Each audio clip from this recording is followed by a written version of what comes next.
Welcome to Guide Guru. We hope this video helps. You need fluids and something that slows the gut now. Begin sipping an oral rehydration solution.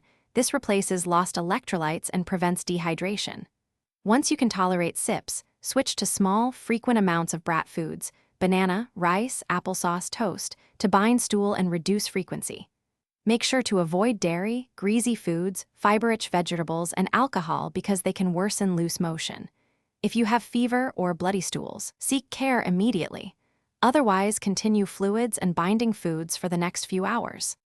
Once rehydration is underway, control symptoms with targeted measures.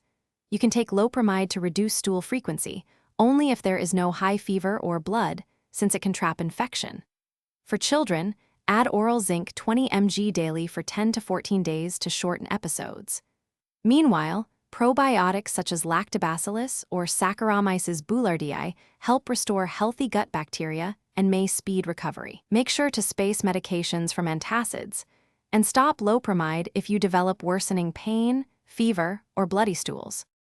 To finish recovery, slowly reintroduce a normal diet once stools firm and frequency drops. Start with lean proteins and cooked vegetables. Continue ORS until urine is normal and thirst resolves. For prevention, prioritize hand washing, safe food handling, and clean drinking water because most episodes are infectious. Troubleshooting.